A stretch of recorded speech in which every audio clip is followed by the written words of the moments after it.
if you're in an in-between sort of a space, like if you're standing in a doorway, you're almost in between, you're almost, the things can come to you and happen to you when you're kind of in an in-between space. Oh, wow.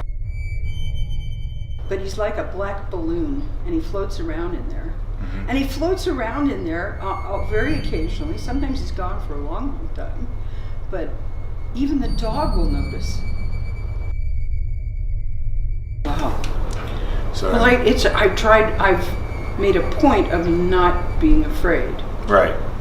Made a point of not being afraid and just trying to be aware. You know, like, hey, that's your space, here's my space, just don't cause any issues. They've kind of riled them up. I think Zach and those guys have riled up some spirit.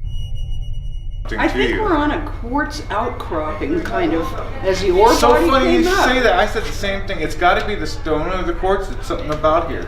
Well, that was one of my theories. And people kind of, I haven't had anybody but you get excited about that theory.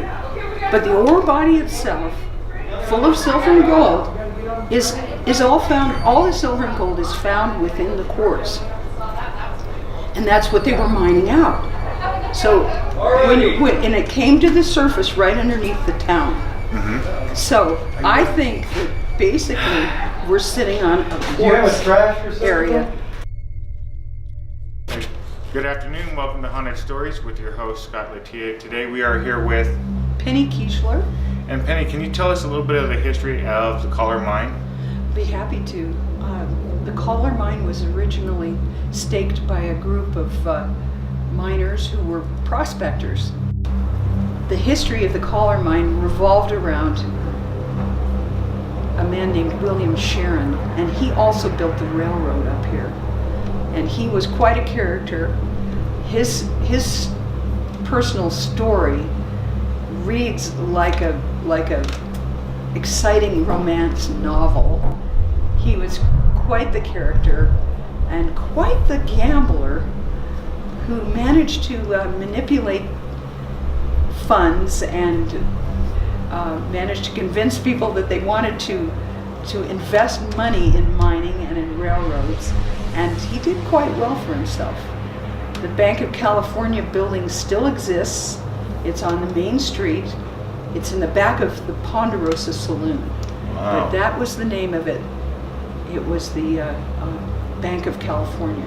And if you guys go in there, you'll see lots of photographs and things from the Bank of California. I might have to take a break here in a second. But the Chollar Mine was actually the 5th highest in production, so it was one of the larger, more important ones.